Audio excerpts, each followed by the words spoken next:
I'm glad to be on today. I know that there's always a lot of interest in growing blueberries.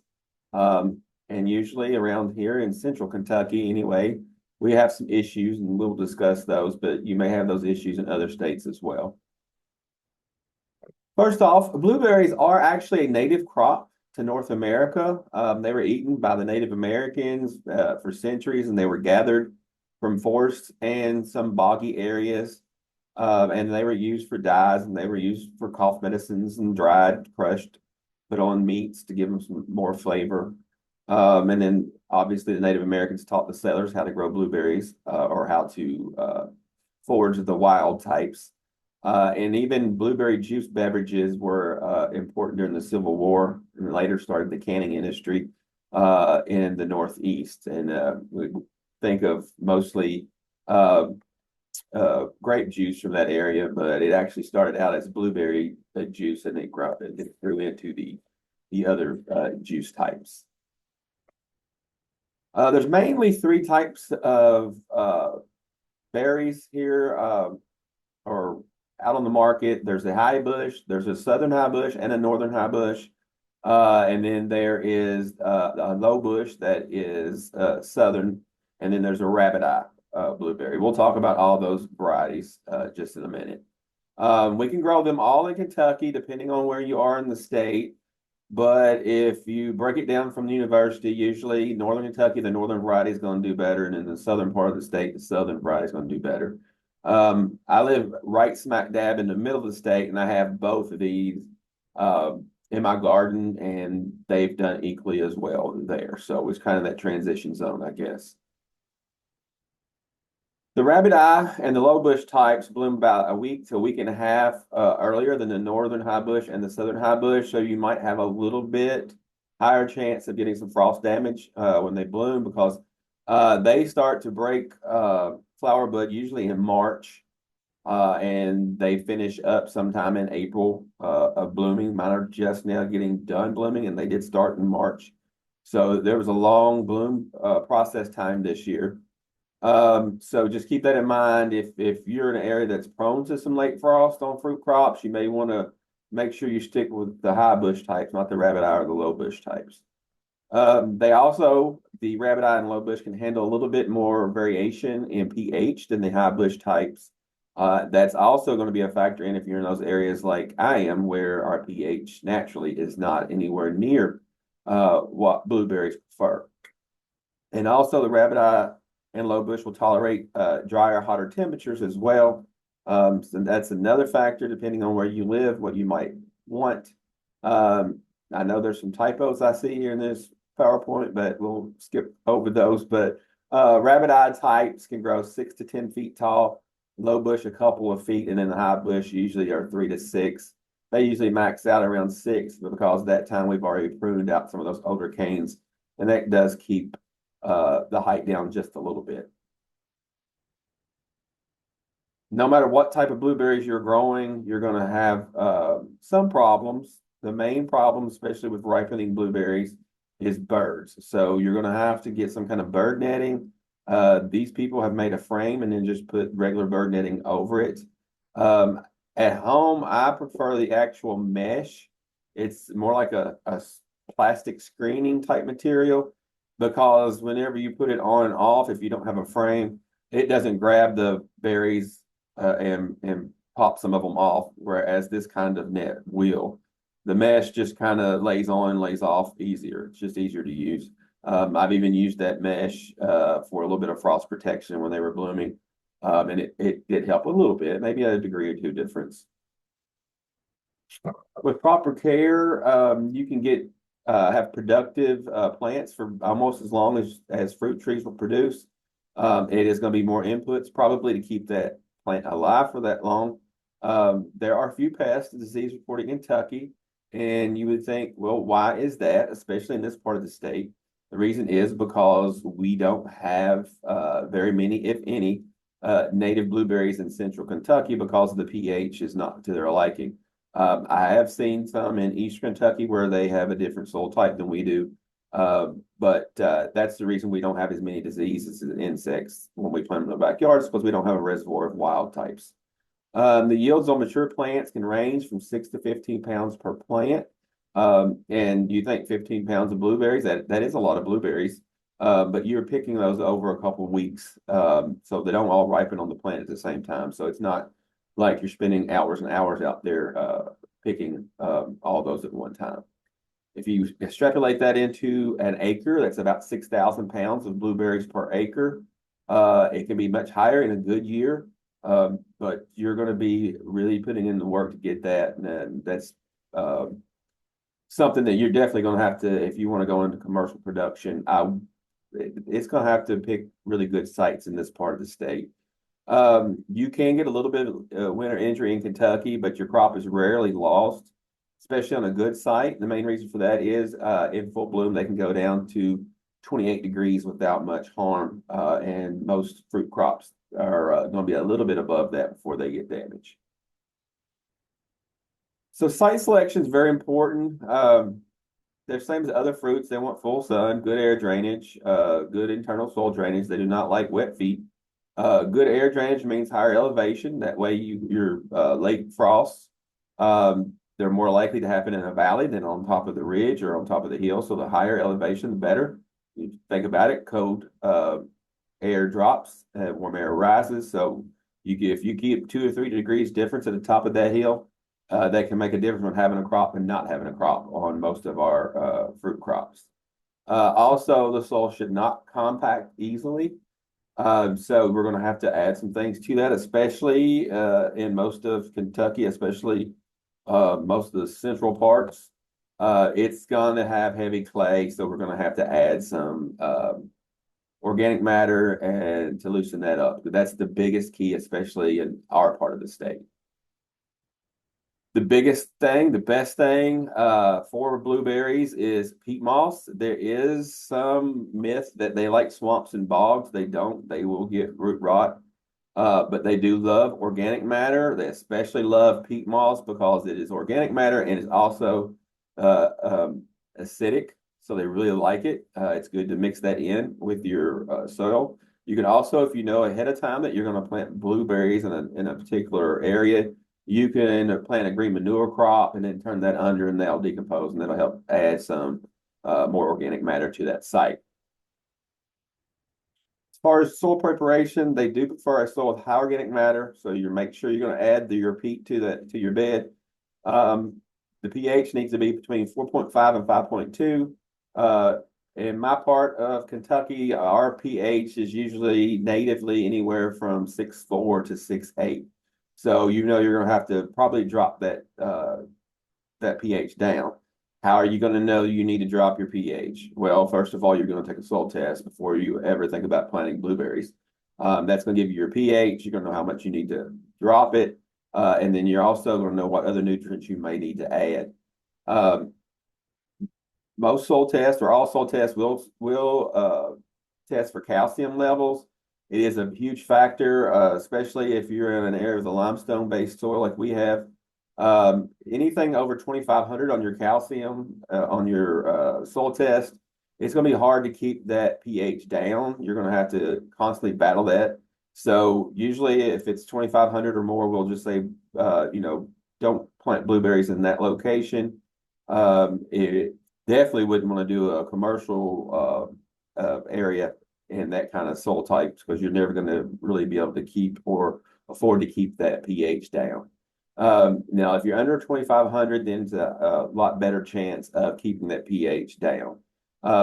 So the calcium is a big factor in that pH trying to go back up to that native range. You're going to lower your pH by adding either sulfur or aluminum sulfate. Usually sulfur is going to be your best bet. Aluminum sulfate will drop it quicker, but it can become toxic. So sulfur is just regular sulfur, and waiting for it to actually lower the pH is going to be a much better option. It's usually going to take about 60 to 90 days before planting. And you're just going to incorporate what is on your soil test recommendation, and you're going to just scratch that in the top 2 or 3 inches of the soil, and then you're going to wait for your pH to lower. So as far as adjusting your pH, it depends on the types of soil you have. So if you have light sandy soil, it takes less. sulfur or aluminum sulfate to drop that pH. And all the way up to heavy or clay loam, it takes a lot more to drop that pH. So if you look at this chart here, if you're using sulfur, and it's going to be the pounds of sulfur to use per 100 square feet, and it's going to that amount is going to drop that pH by one number. So if your pH is 5.5 and you put 2.25 pounds of sulfur per 100 square feet on your bed, if you've got heavy clay loam, that's going to drop it down to 4.5. So we will give you a recommendation on that, your meaning extension agents in your counties or whatever part of the country you're in. You will probably need to get that pH tested. And I know there's parts of the country where the pH is automatically that at that right amount for you, but around here we have to make sure we stay on top of that pH. So you definitely, if you know you're going to put blueberries in next spring, go ahead and pull your soil test and go ahead and put your sulfur on this fall and then retest in the spring, and you'll see if your pH has been adjusted. You can get some reversion, and over time you probably will get reversion, especially in Kentucky, but you probably need to at least test every 3 years. And also it says there, what about irrigation water? Our irrigation water, if you live in town or you've had city water, as we call it, which most people do, that pH of that water can fluctuate wildly from different times of the year. So if you start seeing problems and you've been watering your bed, you may want to check that municipality water source, because sometimes the pH can be up to 7 or 8 in that, and that's going to by itself raise your pH of your soil. So that's another thing to think about there.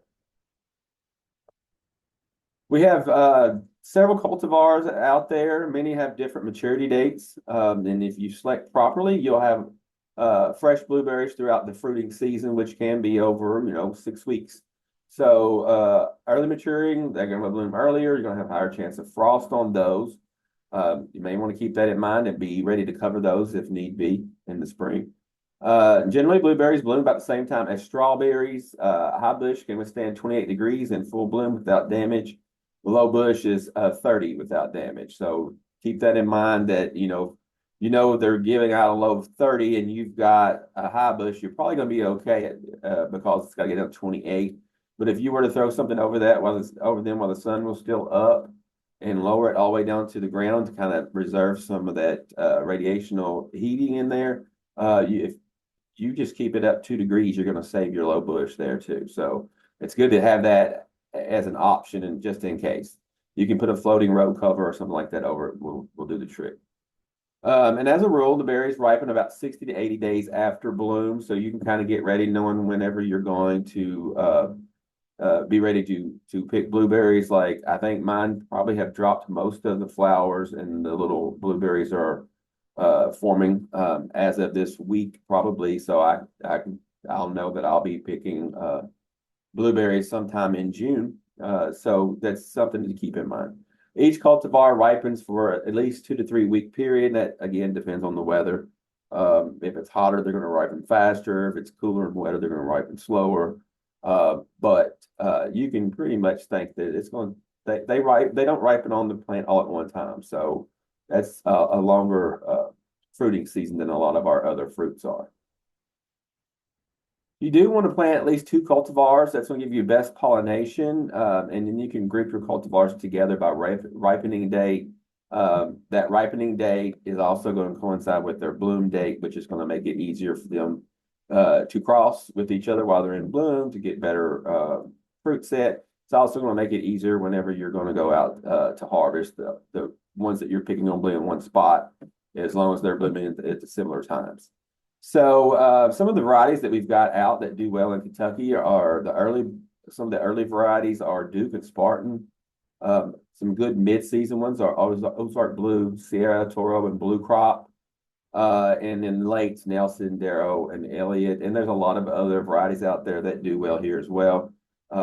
Just make sure you try to get different ripening dates on these. That way you'll have blueberries over a longer season.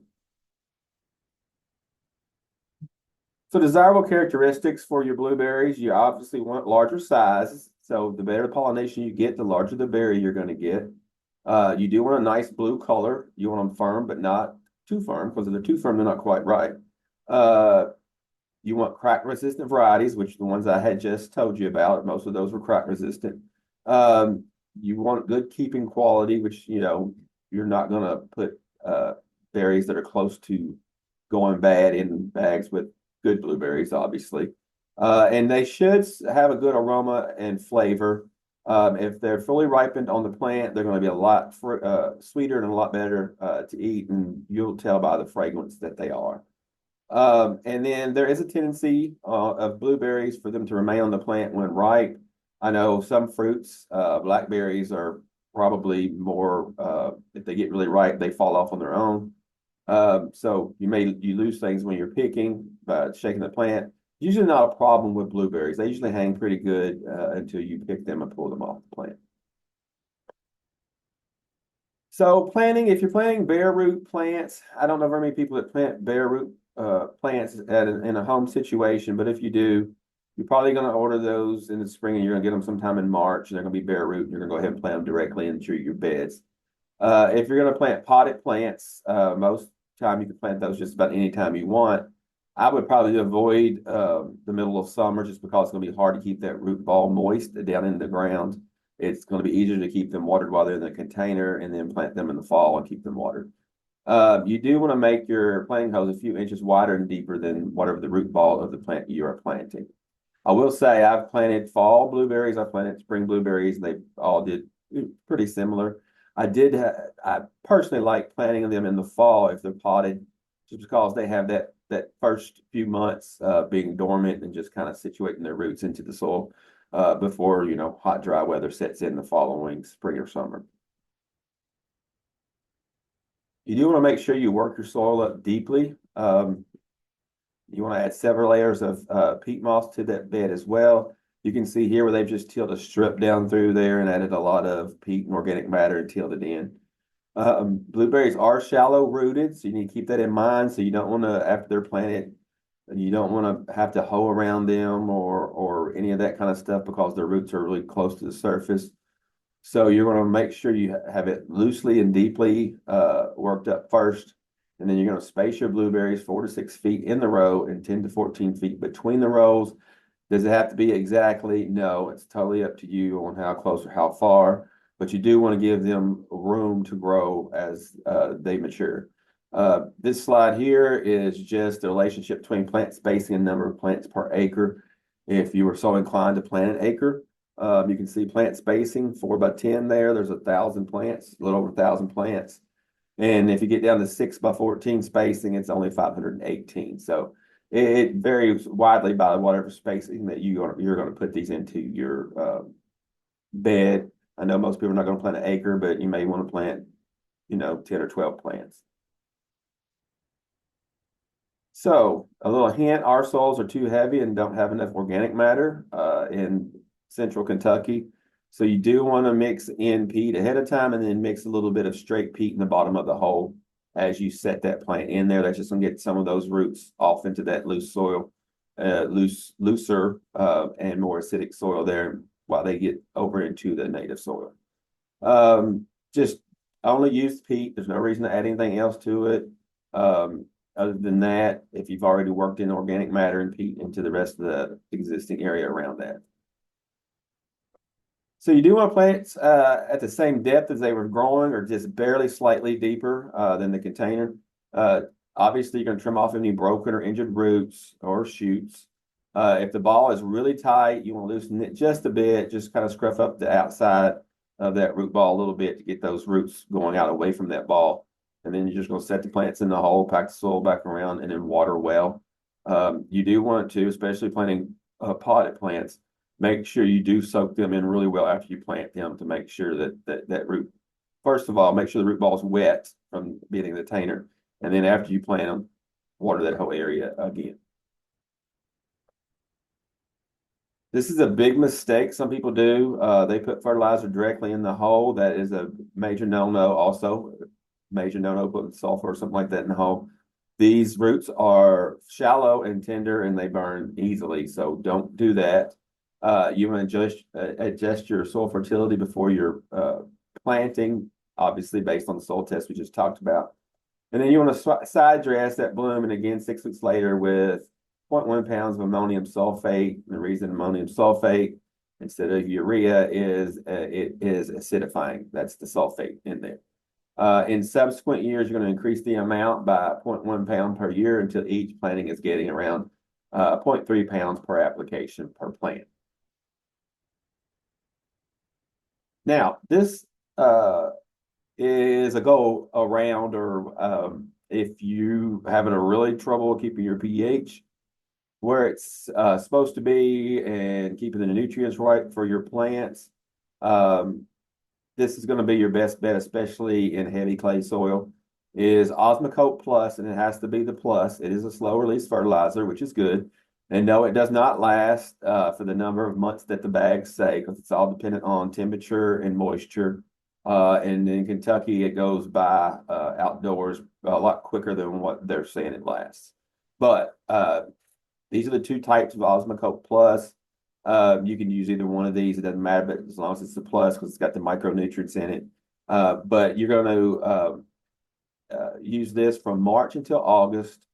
You're going to apply it once a month around each plant, and that's going to maintain your the plants getting the nutrients they need. It's not that they have to have acidic soil. It's just that some nutrients are not as readily available in higher pHs. So they don't get the nutrients they need. That's the reason they don't grow well. So I will put maybe a half a cup around each mature plant once a month from March until August, and they grow, a couple. Well, some of them were, especially early on when they were younger plants, they were growing a foot and a half in a season with this. But if you use the Osmocote Plus, forgo the other fertilizers altogether. You don't need those. You probably are not going to have to check your pH too often either with these, because the pH really doesn't matter as long as the plant's getting all the nutrients that they need. You think about honeybees as being your major pollinators, and they are our major pollinators. They're not necessarily the most important or major pollinator for blueberries. If you think about where blueberries are native to, North America, honeybees are not native to North America, but bumblebees are. So bumblebees are a better pollinator for blueberries than actual honeybees are, because of the way that the bloom is shaped. It's hard for the honeybees to get down in there deep enough to actually pollinate and get to the nectar. The bumblebee's tongue is longer, so it can get down in there and it does better pollination. However, you can still use honeybees to pollinate these. If you've got an acre, you're going to need about 2 hives of honeybees out there by it to get really good pollination on these. Another reason bumblebees are better at pollinating blueberries is because they will fly in worse weather than honeybees will. I can tell you at home, while my blueberries were in full bloom, I didn't see any honeybees on them, but there was lots of bumblebees out there on them during that time frame. Each fruit has about 65 tiny seeds in them. Just think about this way. The more seeds that's in the berry, the bigger the berry is going to be. So the better pollination you get, the bigger berry you're going to get. No cultivar should be separated by more than 2 rows from a similarly maturing cultivar. So that's about 28 feet. So you want to plant these relatively close together by maturity date. And you want to shoot for at least 80% pollination rate. I'll probably get more like 95% if we don't have a late frost. Last year, I didn't have very many blueberries because somewhere along the line in the winter, the flower buds themselves froze and they just never did come out. That's the reason I'm probably going to have a giant crop this year, because not much last year. You do want to make sure you mulch with an organic material on these. You can use sawdust. If you use sawdust, make sure it's composted first. There's several reasons for that, but sawdust does, as it's breaking down, take nitrogen out of your soil, so you may have to compensate for that. Also, if it's newer sawdust or bark or whatever, not bark, but shredded trees or whatever, it can have a higher tannins in it, and it can cause you some problems on your plants. So you do make sure they're at least aged at least a year. Wood chips, same difference. They will obviously pull nitrogen out too as it breaks down, so keep that in mind. A lot of people like to do pine needles because as they break down, they are a little bit acidic, and that can help the plants a little bit. You can use shredded corn cobs or even straw. Just keep in mind that some of those heavier woody materials are going to pull nitrogen initially out of your soil. Also, you want to make sure you stay on top of remulching the plants. You want 4 to 6 inches of mulch. So if it gets down where it's getting close to 3 inches, you want to go ahead and add some more mulch around those plants. And then it's good to keep a 3 to 4 foot band of mulch around each plant. That's the way my little bed is, just like that top picture. It's the berries with a strip of mulch, and then I just mow around the bed or I should say line of blueberries. Irrigation is very important for blueberries. They do not do well in drought. It will greatly reduce your berry load and crop.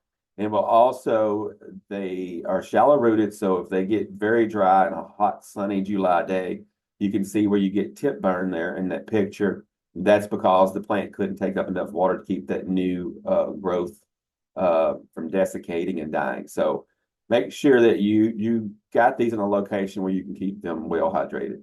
They do require 1 to 2 inches of rain per 10 days during the growing season. So we have a severe drought like we did last year. You definitely want to keep these watered. The scorch this year is going to affect your fruit load next year, so keep that in mind. As far as pruning, we have a good video down there. If you want to go back and watch that, that is from one of our former fruit specialists. It's a pretty good video. But established plants require annual pruning. By established, I'm thinking maybe 5 or 6 years old before you're going to start coming in there and cutting out the largest cane. So any cane larger than 1 inch at the base, you're going to prune it out to the ground. The reason being is they call those bull canes, and they do not produce as well as some of the younger canes, and they are taking a lot of energy from that plant that could go into making blueberries on younger shoots. You want to do the pruning sometimes in late February to bud break, same time as you would prune your fruit trees. And you can take out up to 20% of the canes without even reducing much of your yield. And the mature plant should have about 20 good canes. So basically every year you're going to go in and cut the big bull canes out of those mature plants. And also after planting, you want to rub the flowers off the plant for the first 2 years. You're trying to make a good plant before you start getting some blueberries. You'll be a lot happier down the road if you do that. That way all the energy can go into making a nice size blueberry plant instead of just a few berries for you that season. Harvesting is over, usually over a few weeks, but they don't ripen evenly throughout the cluster. So picking is, you're just picking here and there until you get them out. You want to make sure you let them size up 35% after turning blue. They can increase up to 35% after turning blue and will develop flavor if allowed to fully ripen on the plant. So don't get in a hurry. If they start to turn, you want to leave them out there, let them plump up, get a little bit softer and a little bit sweeter. Fully ripe, the sugar content can be up to 15%, which is really good to eat fresh. They don't ripen after harvest like some fruits do, so keep that in mind. Whatever it is when you pick it is what it's going to taste like until you've eaten it or it's gone bad. So keep that in mind. They will store at 32 to 35 degrees for a longer usability up to 2 weeks. And they also, you can go ahead and wash these, lay them out, let them dry, and then put them in Ziplocs and freeze them. And then you can use them for other things later. You can use them to make preserves. You can use them for cobblers. Any of those things you would use the fresh ones for. You can make smoothies and things with them too. So they do freeze well, and you can keep them for quite a long time that way. They don't have a lot of spray program. Matter of fact, I don't spray my blueberries with anything. I don't have insect or disease problems on them, but we do have some spray guides. If you want to hit those links there, you can go and look at some of those. You maybe are in part of the country that needs a spray guide. For us, this is probably, other than keeping your pH right and then watered, they're pretty easy to grow. Those are the two big things and the two things that people mostly have the problems with. But you can check those out if you've had some problems. This is a few of just a few newer, or I'd say newer, but types of blueberries. This is Legacy. It's a southern high bush. I have that at home. It grows really well. So if you want to try that one, that's a mid-season variety. This is Blue Jay. Usually I tell people they want to know what type of blueberry to grow, what cultivar. I usually tell them if it's got blue in the name, it's probably okay. So this is Blue Jay. It's an early to mid season, and it's also a northern high bush, and it's pretty sweet. So it's a good one to grow for us. And then we have Elliott, is another one recommended by the university. It does grow pretty good, and it's upright. It's a good choice for your late season. So basically you have your early, mid, and late season there covered if you plant those three types.